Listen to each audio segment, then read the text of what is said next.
Bem-vindos a mais um episódio do podcast Da Boca para Dentro. Esse episódio é parte de uma série especial sobre eixo intestino-cérebro, com apoio Culturelle, o probiótico mais vendido no mundo, e Convívia, o nootrópico para performance cognitiva.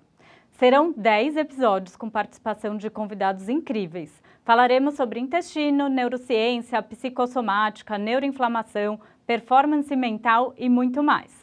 Fica ligado aqui para não perder nenhum episódio. Toda semana terá um novo no ar.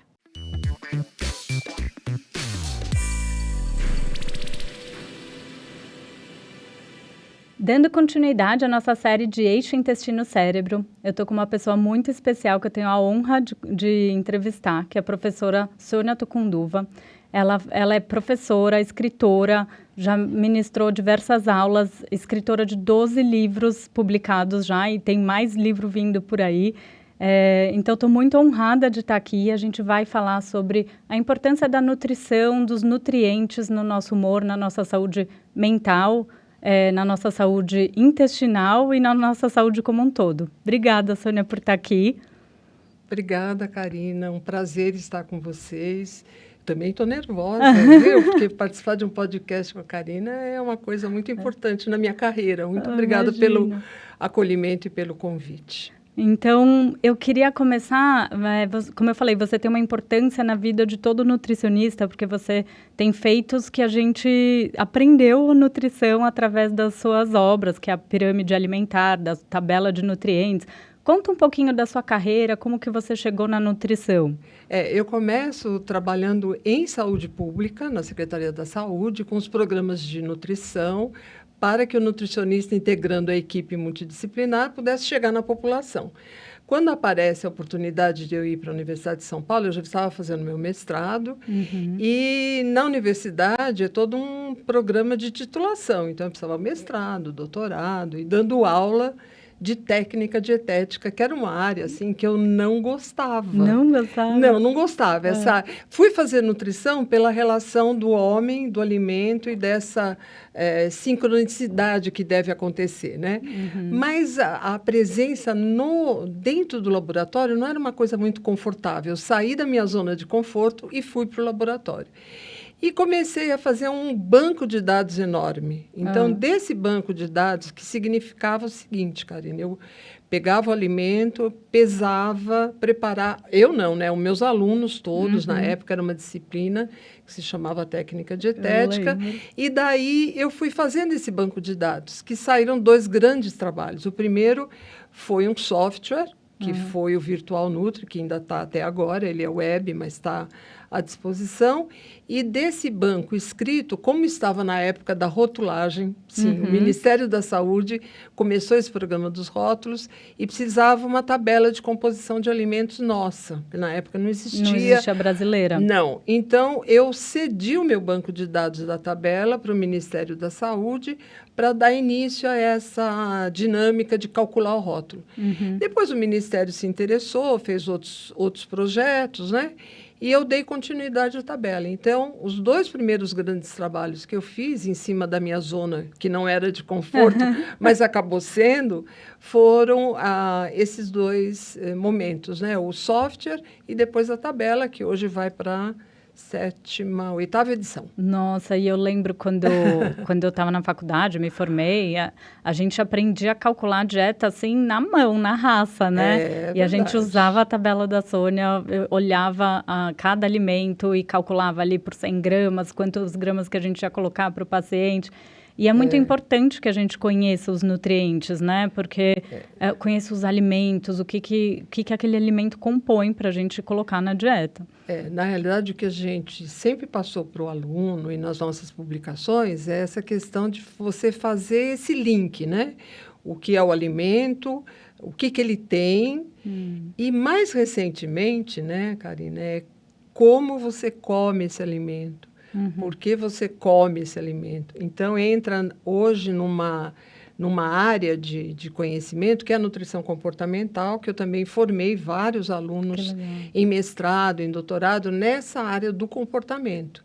Então, é um mundo, né? onde não só o nutriente é importante, mas também onde ele está, como ele pode ser consumido e qual é essa relação do indivíduo com o alimento através desses momentos. Refeição em família, Sim. né?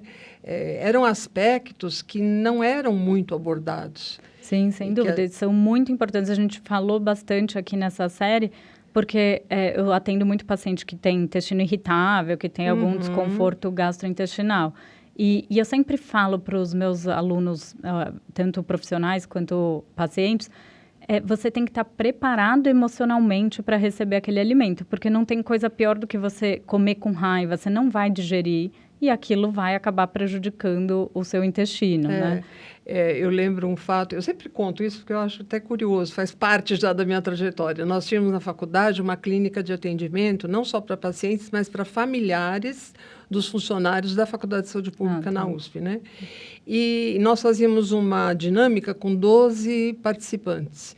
E dentre esses 12 tinha de todas as idades, dona de casa, adolescente, criança, adulto, idoso, enfim, todos. E os meus alunos é que faziam a dinâmica de apresentar um tema, discutir, e isso demorava não mais do que 30 minutos. Quando eu entrava, eu dizia, bom, eu tenho que fazer uma diferença, né? Então, eu dizia, gente, não esqueçam do incenso de pitanga. Aí eu prendia a atenção de todo mundo, eu ficava, por que, professora? Qual é o problema do incenso de pitanga? Eu falei, não, antes de comer, vocês devem acender o incenso de pitanga, inala, respira e depois comecem a comer. Hoje a gente brinca, na época também, que o incenso de pitanga não tinha nada a ver, né? Era um chamariz para prender a atenção comigo ali naquele momento e também já fazendo essa coisa do relaxamento, das pessoas focarem naquilo que elas vão comer, né? Então, são dinâmicas e técnicas que nós acabamos introduzindo e discutindo e que fazem parte dessa história. Muito interessante. Isso, trazendo aqui para a microbiota, ela estava justamente ativando o sistema parasimpático. Verdade. Que é o sistema de digestão que a gente precisa para a secreção de enzima, motilidade intestinal e que vai é a melhorar. Sua expertise, que é isso que você fala. Muito bom. E vai melhorar a digestão. Então, não adianta a gente querer comer num momento que está muito ativado, muito tenso, muito adrenado, que você vai estar com o simpático ativado e não vai conseguir digerir. A gente fazia até uma dramatização com alunos, né, representando 2 adolescentes, um deitado na cadeira, assim, com o celular, o outro mais focado na comida, e o quanto aquilo interferia nesse consumo e nesse resultado final.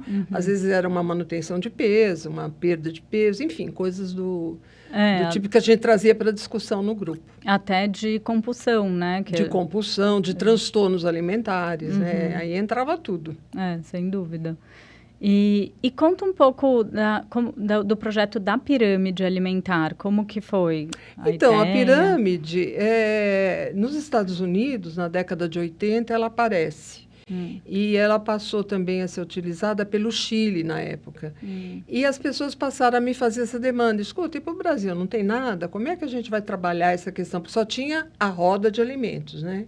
Eu trabalhei muito tempo no Instituto da Saúde da Secretaria e lá nós também tínhamos os grupos divididos dentro de uma roda.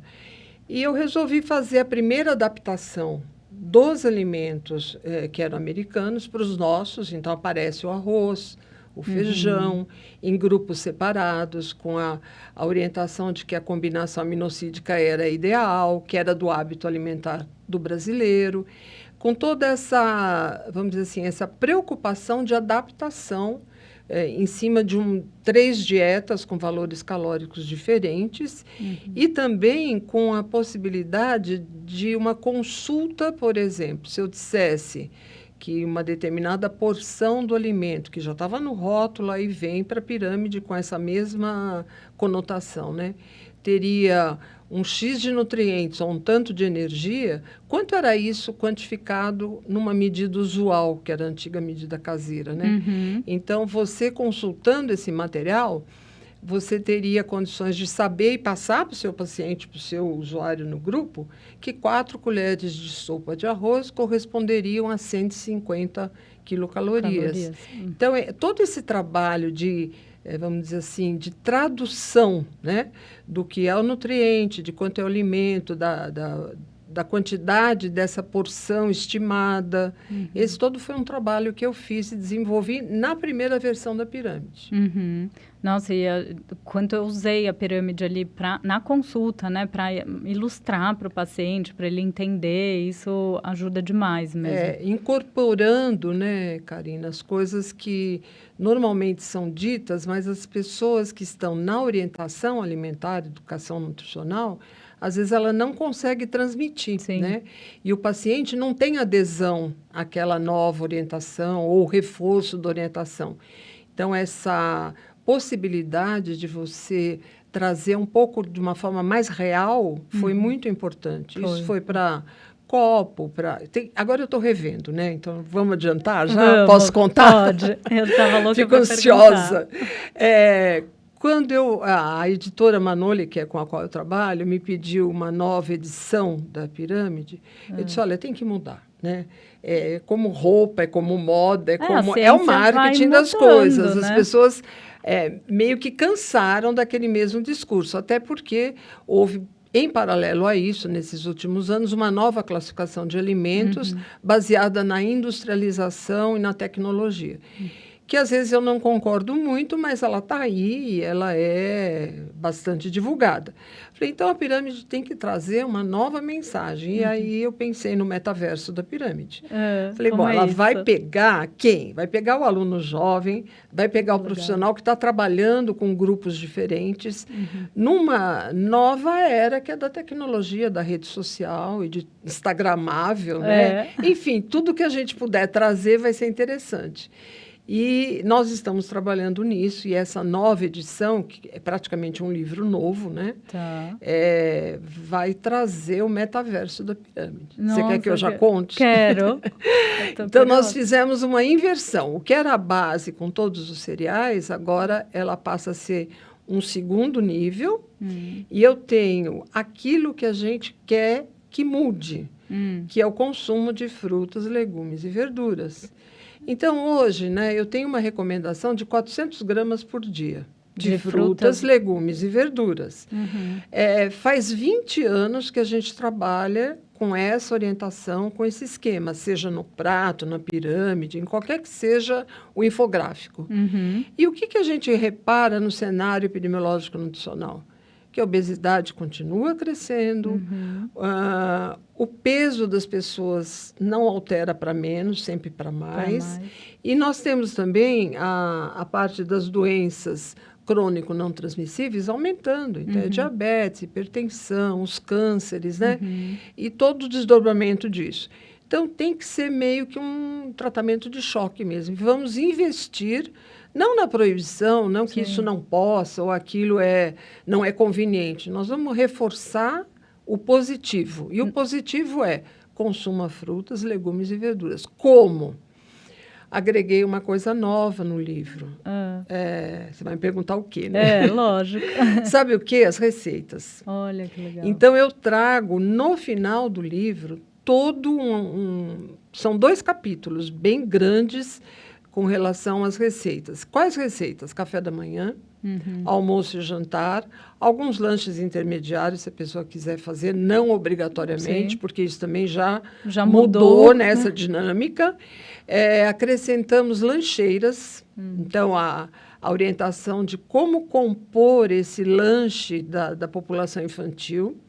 Acrescentamos marmitas. Nossa, que legal. O que são as marmitas? As marmitas são aqueles lanches, aquelas refeições que a pessoa transporta em algum momento do seu dia alimentar.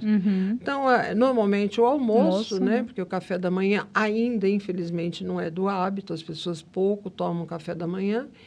E essas receitas estão lá. E ainda uma parte do livro dedicada ao atendimento. Então, o nutricionista que atende, como é que ele faz para passar esse conteúdo? Então, ele vai usar lâmina com desenhos. Tudo aquilo que a gente pôs no metaverso também vem para o prato. Legal. Então, eu tenho lá uma divisão onde eu tenho frutas, legumes e verduras, metade do prato, e as outras subdivisões.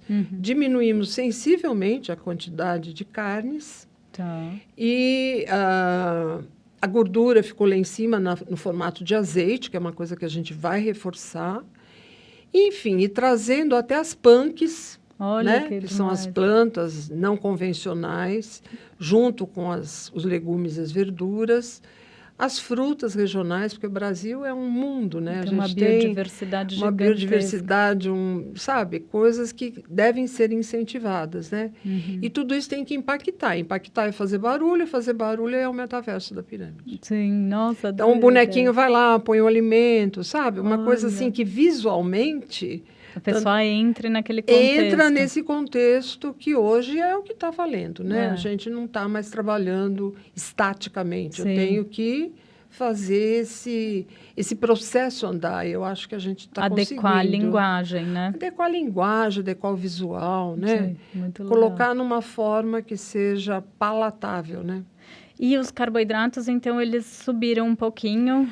Subiram, apesar da gente ter esse entendimento, né, de que a energia vem do grupo dos cereais, mas a gente tem hoje, por exemplo, né, as pessoas referem, quando você faz a consulta, que tomaram um shot de quinoa. Você fala, o que é esse shot de quinoa, né? Então, vai ter a receitinha lá atrás, mas esse cereal, essa forma de apresentar com aveia, ou esse arroz integral, essas outras possibilidades, elas estão nesse patamar que não é menos importante, ele é tão importante Sim. quanto os demais, só que eu vou destacar mais o grupo dos vegetais, Sem né? dúvida. E os cereais, a gente trabalha com essa possibilidade de novas preparações, de entrar, por exemplo, um colágeno como bombom, legal. entendeu? Então, usando o colágeno, fazendo essa preparação, que para as pessoas vai ser uma nova forma de apresentar. Eu não vou entrar no esquema se ele é industrializado, se o colágeno... Sabe, é uma coisa que é um produto que está aí, a gente sabe que ele é bom, ele agrega valor nutricional, então é com ele que eu vou trabalhar. Sim. Nessa linha. Hoje em dia a gente tem essa possibilidade, né? Que antes a gente não tinha suplementos nessa categoria bons ali. Então, colocando isso num lanche... talvez até uma forma a mais de consumir as frutas ali. Então, só vai agregar. Muito legal. Verdade. Então, essa tentativa de aproximar o que a gente tem hoje e colocar isso no papel, né, Carne? Porque só falar também não resolve, né? A gente tem que sedimentar isso num conhecimento que as pessoas possam ter acesso. E hoje você tem no papel, que é o livro, mas também tem no e-book, que as pessoas têm acesso. As universidades trabalham com... Não sei se você sabe, mas o aluno ele pode comprar o capítulo que ele quer. Ele tem acesso... A editora possibilita isso nas bibliotecas virtuais. Você compra um Você compra um capítulo, a faculdade compra o livro, o e-book, mas ela disponibiliza para esse aluno, né? Então, as possibilidades de acesso aumentaram muito. Isso é interessante. Isso é muito interessante. E daí, trazendo legumes, verduras, uma coisa que eu vou puxar a sardinha para o lado do intestino é a questão das fibras, né? Que são muito importantes. A gente precisa ali de 25 a 30 gramas por dia. E é muito difícil os pacientes conseguirem atingir essa meta. E eu brinco que até eu mesma, um dia eu fiz para fazer um vídeo para o Instagram, fui medindo tudo que eu consumia de fibra e daí eu fiquei em choque que eu tinha dado, 12 gramas de fibra. Verdade. Aí que eu comecei a trazer mais para a consciência. Nossa, estou consumindo muito menos. Imagina o paciente, a dificuldade que não tem de incluir, né? E você trabalha com esse grupo, que é um grupo de alimentos caros, Sim. né? Não é uma coisa barata. A sazonalidade desse grupo ela é importante, porque a gente sempre recomenda, né? Comprem os alimentos da época, aqueles que estão na estação, mas nem sempre isso é possível. Então, o acesso ao alimento é difícil. Você tendo o alimento, você não atinge o que é o recomendado. E aí, como eu trabalho essa questão da quantidade da fibra na dieta, né? Sim. É por insistência. Então, a orientação está ali, a gente fala sempre, agrega outros tipos de alimentos. É uma combinação Uma de fibras. combinação, né? porque é na refeição, né? A gente não tem dúvida disso. Uhum. Não é só um alimento, é do conjunto daqueles alimentos que estão no seu prato, no seu dia alimentar, ou na sua semana, enfim. Nós vamos... eu acho que até um balanço ali da semana é uma coisa interessante da Interessante, gente né? avaliar. Por isso que você tem esse planejamento dietético, né? Eu sempre falo, o nutricionista, ele tem que trabalhar com meta, né?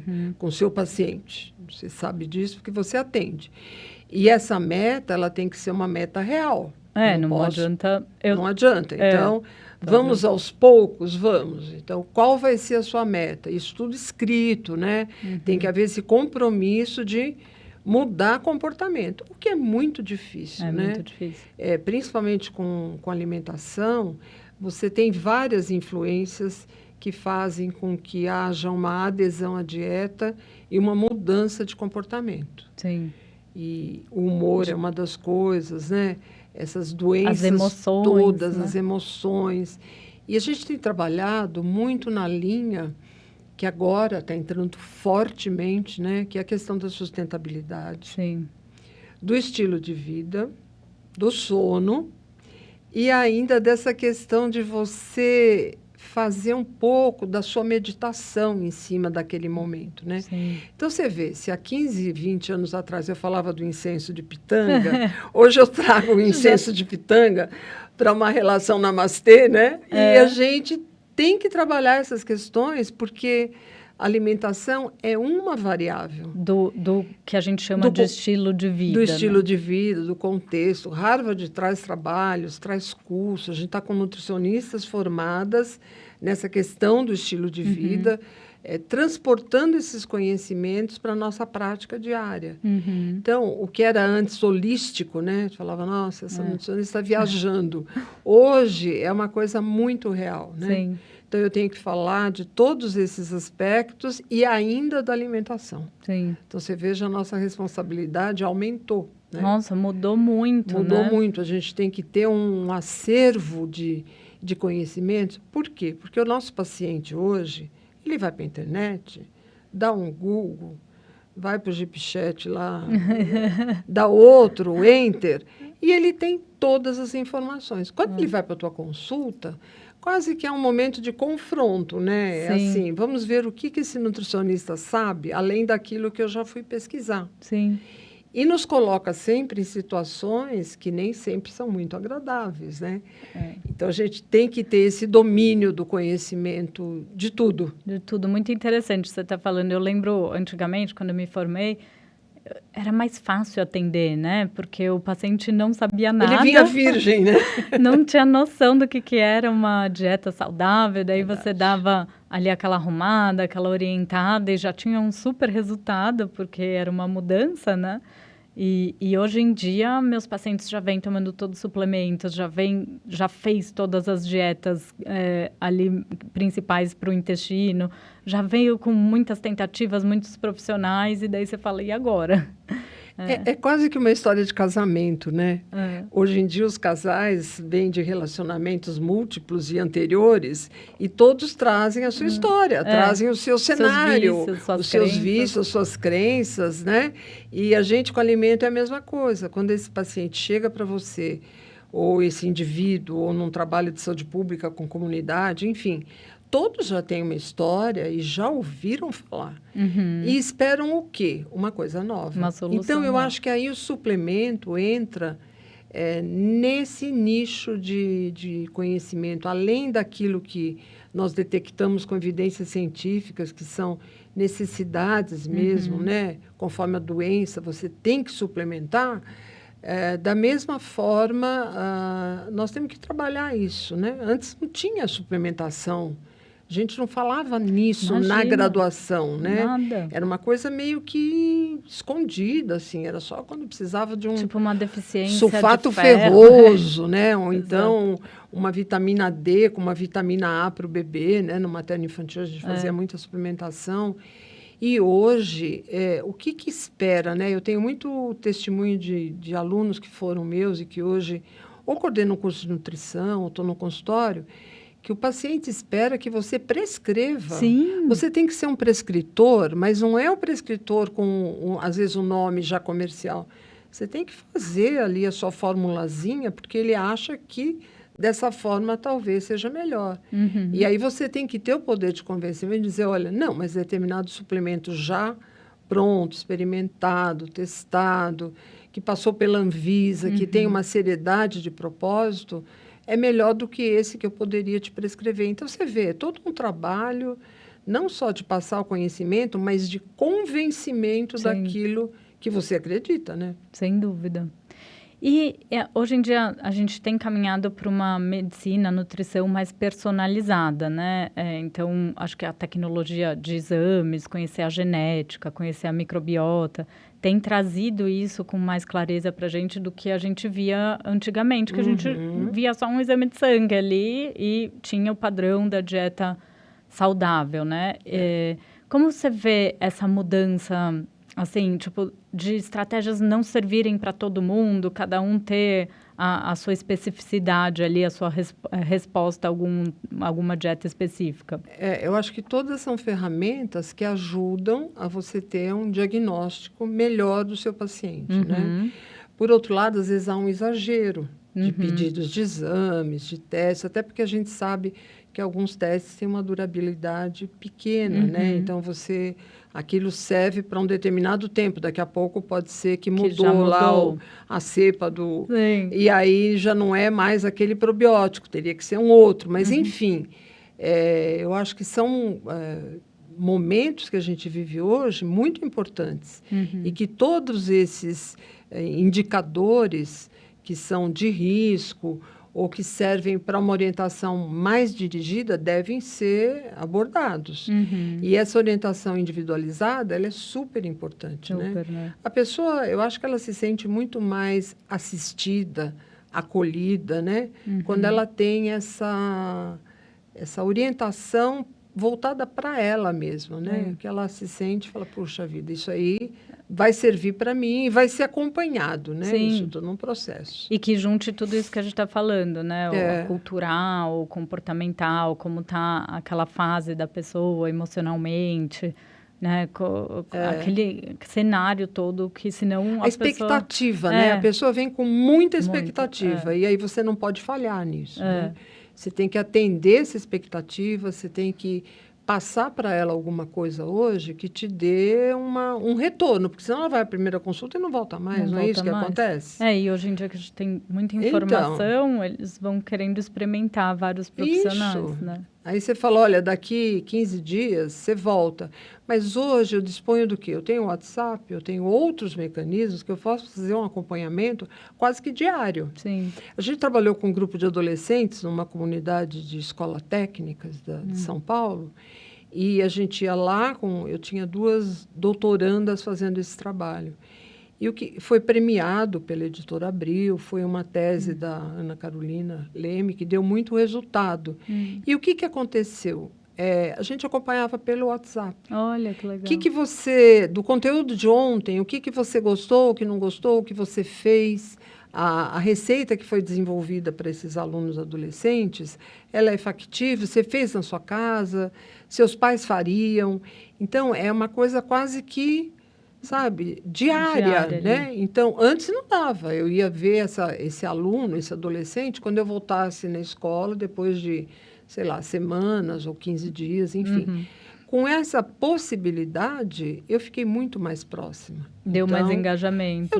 Todo mundo tem celular. E o celular mandava mensagens diárias de estímulo, de perguntar se tinha dúvida. E o sucesso do programa foi...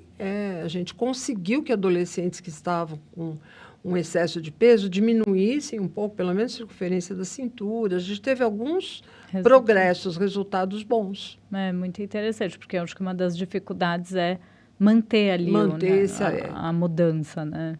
A pessoa às vezes faz e depois acaba desengajando. Muito interessante. Em relação, a gente tem mais redes sociais hoje, que também a gente não tinha antes, você acha que isso pode ser um gatilho para mais transtornos alimentares, principalmente em adolescentes? Como que você vê isso? O transtorno alimentar presente no adolescente, a gente vê muito nas escolas, né? Então, eu tenho relatos de alunos que são transtornados, que têm esse problema e que tem que ter tratamento, né? Tem que ter acompanhamento, né? Não só do nutricionista, mas todo o acompanhamento psicológico com relação a isso.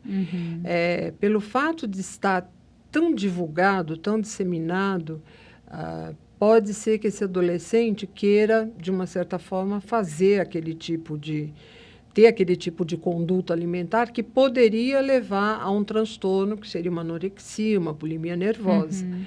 Mas eu acho que também tem um componente já desse indivíduo propenso para isso. Que são, genético ali? Não sei se genético, mas assim, nas próprias relações familiares, nessa questão do comportamento, de como foi essa trajetória desse adolescente dentro da sua própria história alimentar na família, que pode ter desencadeado.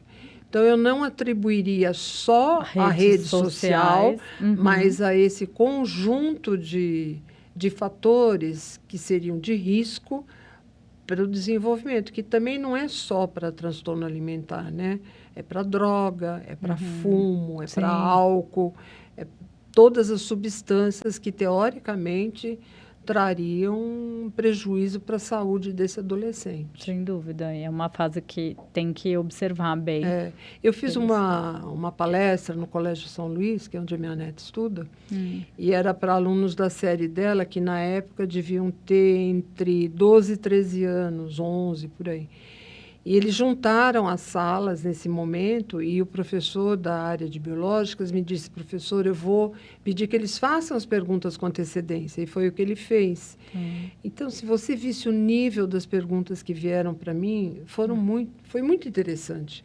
Porque eles me perguntavam desde obesidade, anorexia, o que podia comer, o que não podia, até um menino que chamou minha atenção, porque ele disse, por que a mamãe, ele falou, por que a mamãe não deixa eu comer chocolate ao leite, eu tenho que comer aquele chocolate amargo que é tão ruim, né? Aí eu disse para ele, porque o chocolate, expliquei para ele, chocolate amargo, que tem mais percentual de cacau, aquela conversinha. Mas você fala para sua mamãe que de vez em quando tudo bem, você pode comer um quadradinho de chocolate ao leite que não vai acontecer nada. Mas também eu não podia interferir direto na palavra da mãe, né? Mas é o nível de pergunta que eles têm, né? Interessante. Por que isso é tão... A mãe, ela se submete a uma dieta restritiva e ela põe a família inteira nessa dieta. E mesmo que não põe a família inteira, as crianças observam, né? E copiam, né? E copiam. E repetem o modelo, né? Também então, tenho visto muitas crianças com sensibilidades, intolerâncias alimentares, que na minha época de pequena não via tanto. Aí eu não sei se é uma alteração ali da alimentação, ultraprocessados, que talvez esteja mais disponível, ou se vem um pouco dessa questão de casa mesmo. E hoje, com essa tônica, né, da intolerância ao glúten, da restrição à lactose, que é tão disseminada, né? É muito forte, né? Às vezes você está numa sorveteria, encosta alguém e fala, tem alguma coisa sem glúten? Eu falei, mas será que ela quer falar glúten ou quer falar lactose, né? Ela quer alguma coisa sem. Ela quer sem alguma coisa. Sem alguma coisa. Aí a pessoa, às vezes, nem entende o que a pessoa está pedindo, né? E a criança repete esse modelo, né? Tem uma coisa de... E que a gente sabe que nem sempre é intolerância, nem sempre é uma coisa que não pode ser comida, que vai ter algum problema, né? É mais um modismo, vamos dizer assim, né? Precisa avaliar bem, Precisa avaliar muito bem. Principalmente com as crianças ali. Principalmente, mas os isso adultos... vai ditando o comportamento alimentar mais verdade. pra frente. E, assim, vamos falar um pouco agora mais técnico dos nutrientes que ajudam a manter ali o nosso humor. A gente sabe, né, que os nutrientes, eles são precursores de neurotransmissores e a gente dá a matéria-prima para formar. Que você destacaria numa alimentação para a melhora do humor, da depressão? Como que a gente pode agregar isso? numa Então, rotina. agora você me trouxe uma lembrança. Alguns anos atrás, eu conheci e coloquei numa banca de avaliação lá na faculdade dos meus alunos o Marcelo Duarte, que é o autor do Guia dos Curiosos. Tá. Ele escreve ainda hoje no jornal, então ele traz lá notícias assim, por que chama bolacha Maria, por exemplo, Tá. né? A bolacha foi desenvolvida em homenagem à esposa russa de um rei, não sei da onde, que aí gravou na bolacha o Maria, e daí ficou famoso e a coisa foi, né? E ele me pediu na época, ele disse, Sônia, você podia fazer um favor para mim? Eu venho de múltiplas dietas na minha vida e eu não consigo resultado com nenhuma. E eu queria escrever uma coisa que me deixasse sempre de bom humor. Porque cada vez que eu entro numa dieta restritiva, eu fico um cão de ruim. Uhum. Eu não consigo me relacionar nem na minha casa. E eu disse para ele na época, falei, Marcelo, não tenho tempo para fazer isso que você quer. Ele falou, não, eu te dou uma jornalista. Se eu te der uma jornalista, você escreve o científico e ela traduz para você numa linguagem e a gente publicou a Dieta do Bom Humor. Ai, que interessante. Antigo, nem sei quantos anos faz isso. E a capa do meu livro é um brigadeiro em relevo, que na época custava muito caro fazer capa assim. E ele disse, não, a editora é dele.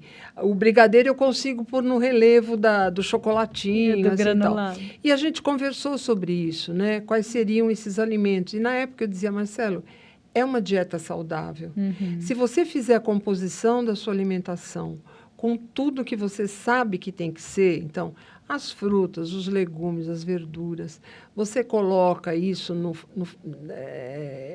incluso com vitaminas, minerais, os antioxidantes, você consegue, com os cereais, colocar tudo que você precisa. Enfim, não tem muito o que destacar, mas a gente sempre tem que trabalhar com algumas coisas, né? Então, faça disso. A vitamina C era importante, a gente falava muito da vitamina C. A questão da vitamina D é nova, ela não havia, naquela época a gente não falava em vitamina D. Ela aparece agora de uma forma bastante presente, né? Não só na dieta, no sol, mas nas publicações, nos suplementos, as publicações, nas teses, enfim, ela é uma vitamina hiper importante, que a gente tem que destacar.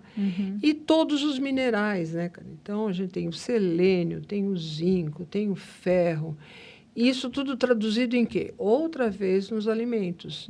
Quando não possível, no suplemento. Sim. Eu antes não falava em suplemento, cápsula, pó, mas hoje é uma realidade. É não uma realidade. A gente tem que se valer de todos esses alimentos para compor. E aí, obviamente, se você conseguir fazer tudo isso, numa relação saudável na hora do foco no alimento, mastigação, sono, estilo de vida, com certeza você vai ficar com o seu humor melhor, né? Sem dúvida.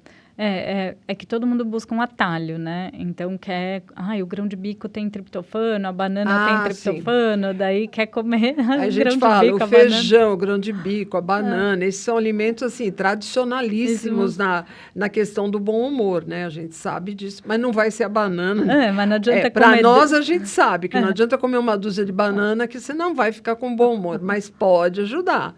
É a mesma história da cerveja preta para a mulher que amamenta, né?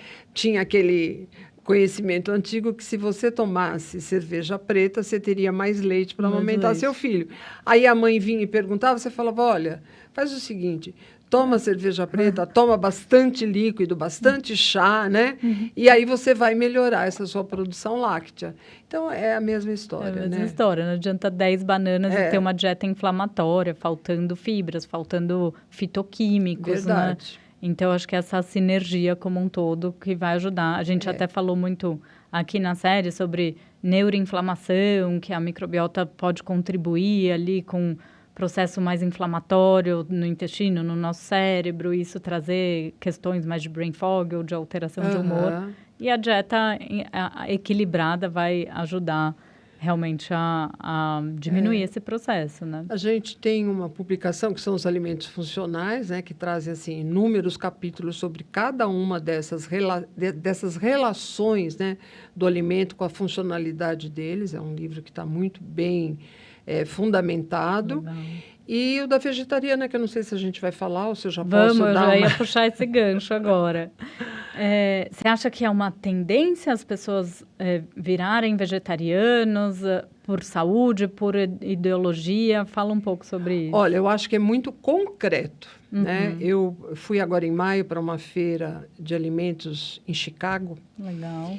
E era alimentos e bebidas. Fui por um sobrinho que trabalha nessa área e todo ano me convida, eu nunca tenho agenda, esse ano eu consegui me esquematizar e fui.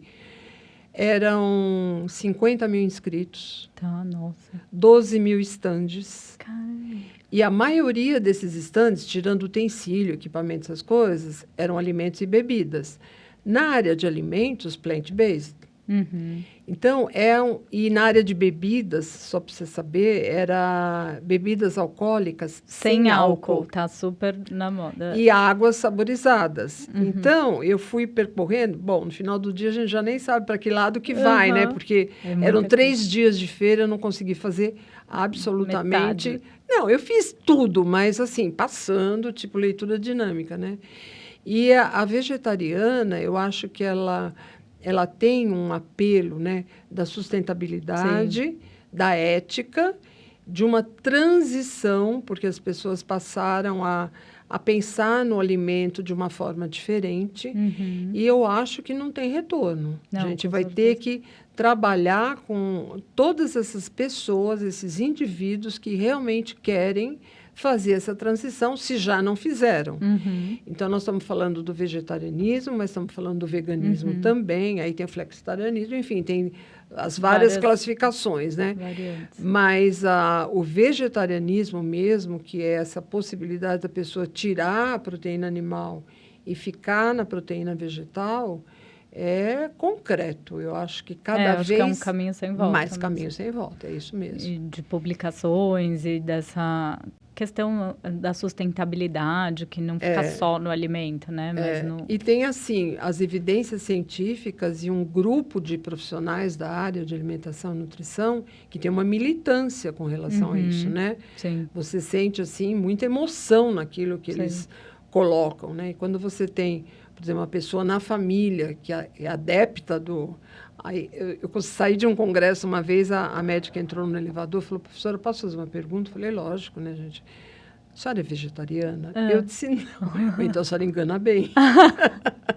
Aí eu disse, não, mas eu sou adepta. Eu acho que consegui reduzir meu consumo de proteína animal, principalmente carne, mas de uma forma, assim, tranquila. Natural, não é uma coisa que me custou horas de sono, não é nada disso, né? É na composição do dia a dia da nossa realidade, é um outro tipo de alimentação que a gente vai se programando para.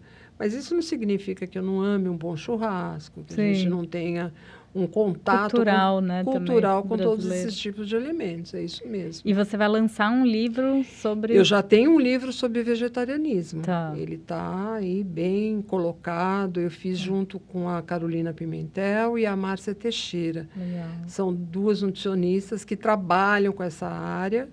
A Márcia, a especialidade dela é muito do vegetarianismo, lá de Loma Linda, em contato com os professores de lá para trazer as evidências. E a Carolina Pimentel com uma formação em Harvard, que traz essa questão do estilo de vida e de todo esse entorno da alimentação vegetariana. E a gente sabe que tem que suplementar? Tem. B12 é uma que entra fortemente toda vez que você vai fazer. Ela dá uma deficiência e precisa. Mas a gente tem relatos, né, de pessoas que fazem e... a gente consegue equilibrar tudo bem equilibrado, né? Só não pode tirar, né, a proteína animal e substituir só por carboidratos, né? Por isso que é importante. Agora, essa tendência de substituir ingrediente também é uma coisa interessante, né? Eu vou usar como exemplo o hambúrguer. Então, o que aconteceu? O hambúrguer, as pessoas vegetarianas e veganas procuram um hambúrguer vegetal. Mas alguns não querem gosto e sabor de carne nesse hambúrguer, querem um sabor diferente. Sim. E a indústria que faz esses produtos se preocupou até em botar um sanguinho nesse hambúrguer, que é um produto da beterraba que dá uma coloração que na hora que você corta, assa, grelha, ele fica com uma cara de hambúrguer. E as pessoas falam, não quero, né? Nada que se aproxime de sabor, odor, nada disso. E preferem lentilha, grão de bico, as outras leguminosas que dão um produto muito bom, né? Sim. E que você pode, de uma certa forma, introduzir na sua alimentação sem nenhum problema. Eu acho esquisito, né? Quando pega um hambúrguer que não é de carne, mas tem gosto de carne, tem gosto né? de carne. Bom, a gente já tem a impressora fazendo o hambúrguer, né? Nós já estamos na fase do 3D do hambúrguer. Então, você imagina, daqui a pouco eu não sei o que vão inventar, né? Exato. Muito bom. Eu queria que você trouxesse aqui um pouco de dicas, né, para quem está se formando ou quem já é profissional da nutrição, mas o que você acha dos desafios e oportunidades nessa nova era da nutrição? Os desafios e oportunidades são inúmeros, né? Eu acho que hoje só a graduação não basta, eu acho que após a graduação, o acadêmico, o nutricionista formado, ele deve buscar especialização, pós-graduação, cursos que complementem essa formação, porque só a faculdade, durante os 4, 5 anos, realmente não é suficiente. E depois, eu acho que também o jovem, ele muda muito. Ele pode... um tempo atrás era atividade física, esporte, todo mundo queria fazer. Eu entrei na faculdade para fazer esportiva. Então, orientação nas academias, orientação para os atletas. A gente tem excelentes profissionais que fazem isso de uma forma bastante interessante, né? Mas hoje, eu acho que tem que haver essa abertura. Eu vou fazer o quê? Eu quero trabalhar com público, eu quero ser um influencer, né? A gente briga tanto com os blogueiros, com as pessoas que não entendem nada de nutrição e estão aí na rede social, mas eu também não me coloco. Então, se prepare para isso, né? A disciplina para fazer podcast, para fazer as suas publicações, acompanhar esses views, né? Não são só os views, mas eles são importantes também, né? As métricas. A métrica, acelerar isso ou não acelera. Sempre usar uma assessoria séria, né, cara? Porque a gente, às vezes, sozinho também faz, mas podendo se assessorar de bons profissionais é importante. Mas eu acho que, assim, a vida é ir para frente. Tem sempre que estudar e procurar melhorar esse aporte de conhecimento que você tem. Eu estudo até hoje. Não, e conhecimento ninguém tira, né? Você ninguém tem tira. aquilo... Vai falar, olha, a Karina vai te entrevistar no podcast. Eu fui ouvir seu podcast. Eu queria saber com quem eu estaria falando e sobre o que você fala. E é sempre assim, quando vai falar com você, tem que saber quem você é, o que você o que você entrega, né? Sim. O que a gente pode melhorar. E a parte também do engajamento profissional com as entidades de classe, eu acho fantástico isso. Às vezes o nutricionista ele fica um pouco arredio, né? Mas eu participei no Conselho Regional nosso e fui vice-presidente do Conselho durante 3 anos, bastou, não quis mais, foi suficiente. Mas eu criei um programa, CRN3 Jovem. O que era isso? Eu pedia para os coordenadores de curso, na minha comissão, que mandassem jovens para participar das reuniões do conselho. Isso foi antes da pandemia, né? E a gente criava conteúdos, fazia grupos de discussão. Eles tinham oportunidade de ver a gente ao vivo e a cores. Nossa, você é tão simpática. Você falava, então é isso, aproximando esse nutricionista acadêmico dessa realidade que a gente tem, que não é só, né? O conjunto das nossas atividades, dos nossos engajamentos, é que fazem você ser um nutricionista de sucesso. Eu sempre falo isso para os meus alunos, é a quantidade de inputs que você vai trazendo, não é um congresso, um curso que você vai virar o máximo, mas você vai costurando ali, aprendi aquilo ali, aprendi numa conversa, aprendi num network, e daí você vai costurando a sua rede, né, de raciocínio. Nesse último congresso, tinha um rapaz tirando uma selfie dele próprio no painel do congresso, que tinha o nome do congresso, e ele lá sozinho tirando, e eu ia passando, disse, você quer que eu tire para você? Aí ele nem me olhou, falou, tira. E aí eu tirei a foto, devolvi o iPhone, aí eu tinha 2 alunas comigo, aí uma delas chegou para ele e falou, você sabe quem que é? Ele falou, quem é quem? Aqui tirou sua foto? Ele. Ele, não sei. É a Sônia Tucunduva. Professora, me desculpa, eu nem te olhei, eu nem te vi. Então, olha de vez em quando, para com quem, como, né? Aí ele me pediu, você pode gravar um vídeo para minha professora, que ela é muito sua fã? Ai, que demais. Falei, com certeza. Lá do final do Maranhão, numa cidadezinha minúscula, nem sei como é que ele estava lá, estudando. Então, é assim, olhe no seu entorno, fique próximo de pessoas que possam acrescentar alguma coisa a você, né? Busque seu conhecimento com evidências científicas. Eu acho que é isso que a gente tem que, né, ter a garantia de que você tem um bom aporte, uma boa carreira, científico, né? uma boa carreira, óbvio. E, Sônia, conta um pouco pra gente como que você faz sua alimentação, a sua nutrição. A minha nutrição é assim, eu acordo feliz, eu não tenho problema de levantar cedo. Não? Nada, nenhum. Eu acordo, normalmente o meu dia começa antes das 6. Aí eu vou para a minha atividade física, eu faço esporte de saúde no Clube Pinheiros, então eu tenho lá um grupo já há muitos anos, e a minha atividade é das 7 às 8 da manhã, todos os dias. Você come antes? Todos os dias. Aí, para eu poder acordar e sair, chegar no horário, eu normalmente tomo um iogurte, ou pego não é o café da manhã, uma torrada, alguma coisa rápida, que eu vou durante o meu trajeto, que são 10 minutos até o clube, comendo esse negocinho. Aí eu faço 1 hora e pouco, aí eu volto para casa, aí sim, tomo meu banho, tomo meu café, leio jornal. Eu sou do jornal papel ainda, adoro ler jornal. Terminou, eu vou, assim, a partir das 9, 9 e pouco, para minha agenda de trabalho. Tá. Porque eu não marco nada antes para poder, né, fazer a minha atividade sossegada. Até a minha hora do almoço. Normalmente, como eu almoço sozinha, eu sempre tenho a possibilidade de montar uma salada, uma proteína, uma massa, alguma coisa que eu goste. Ou então eu marco almoço de trabalho, que aí eu já não preparo em casa, mas eu posso trabalhar e comer. À tarde, sempre um café com alguma coisa. Eu amo tomar um café. Ou com bolinho, ou com um biscoitinho. Não precisa ser salgado. Eu gosto de uma coisa docinha. E meu marido, como tem uma agenda muito mais louca do que a minha, ele normalmente chega em casa muito tarde. Então, eu janto antes dele. Normalmente, eu tomo uma sopa creme ou alguma coisa que sobrou do almoço. Não tenho, assim, nenhuma predileção. E depois espero ele chegar e fico com ele na hora desse jantar. Mas não come mais? Não como mais porque eu não tenho mais fome, né? E com o passar do tempo, você também vai diminuindo essas quantidades, né? Eu não tenho, assim, um volume muito grande. Mas eu adoro um chocolatinho, eu gosto de comer uma coisa bem preparada, gourmet, né? Meu filho hoje trabalha com café, então o café tem que ser café especial. Legal. A gente vai afinando esse paladar, né? E começa a ficar, assim, muito mais interessante a sua vida. A gente sai para comer fora, temos um grupo de amigos, sempre tem algum evento social. E aí você opta, escolhe, vê, né? Vai usando bom senso, né? Agora a gente vem de uma viagem da Grécia, comemos salada com queijo feta aos 15 dias. Dieta mediterrânea.